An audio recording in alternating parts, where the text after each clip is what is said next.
बोरगाव शहराला मंजूर झालेला निधी मंत्री जारकीहोळी यांच्यामुळेच, खासदार प्रियंका जारकीहोळी यांचे विरोधकांना सडेतोड उत्तर.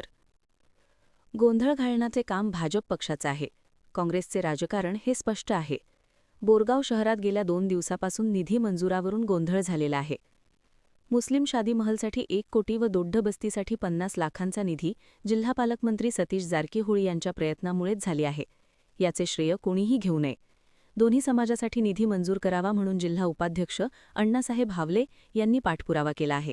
याच अनुषंगाने सदर कामासाठी निधी मंजूर झाले आहे. तरी विरोधकांनी गोंधळ न घालता, श्रेय न घेता नागरिकांची दिशाभूल करू नये असा सडेतोड इशारा खासदार प्रियंका जारकीहोळी यांनी दिले. कोगनोळी येथे विकास कामांचा उद्घाटनाप्रसंगी खासदार प्रियंका जारकीहोळी आले असता 2 दिवसापासून चाललेल्या गोंधळावर अखेर पडदा पडला. जिल्हा काँग्रेस अध्यक्ष लक्ष्मणराव चिंगळे म्हणाले, राज्यात काँग्रेसची सत्ता आहे. यामुळे जिल्ह्याच्या सर्वांगीण विकासाला जिल्हा पालकमंत्री सतीश जारकीहोळी हे निधी देत आहेत. बोरगाव सर्कल रुंदीकरण, शादी महल बांधकाम, दोड्डबस्तीसाठी काँग्रेस पक्षानेच निधी मंजूर केला आहे. या कामांमध्ये भाजप पक्षाचे नेते किंवा कार्यकर्त्यांचा कोणताच संबंध नाही, मध्यस्थी नाही. असे असताना भाजपकडून हे कामे झाले असल्याचे कोणत्या आधारावर ते सांगत आहेत? निधी मंजुरीसाठी मी व जिल्हा उपाध्यक्ष अण्णासाहेब हावले व काँग्रेस पक्षाचे नेते कार्यकर्ते साक्षीदार आहोत. आज हावले यांच्या पाठपुराव्यामुळेच निधी मिळाली आहे. त्यामुळे भाजप पक्षाने गोंधळ न घालता ईर्षेचे राजकारण थांबवावे असे स्पष्टपणे सांगितले.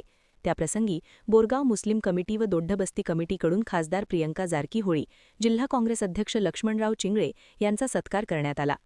जिल्हा पंचायत माजी उपाध्यक्ष पंकज पाटील, निपाणी ब्लॉक अध्यक्ष राजेश कदम, उद्योजक रोहन साळवे, ब्लॉक काँग्रेस अध्यक्ष बसवराज पाटील, किरण रजपूत, राजू खिचडे, टी.डी. सवाडे, विद्याधर अम्मन्नावर, भाऊसाहेब पाटील, शिवप्पा माळगे, परवेज अपराज, रियाज मोमीन, बाळू अपराज, रशीद मोमीन, रहमान जमादार, फारुख मुजावर, राजू मकानदार, जहांगीर अपराज, बाळू बंकापुरे, बाळासाहेब बसन्नवर, भाऊसाहेब बंकापुरे यांच्यासह जैन व मुस्लिम समाजाचे पदाधिकारी उपस्थित होते. महान कार्य न्यूजसाठी अजित कांबळे, बोरगाव.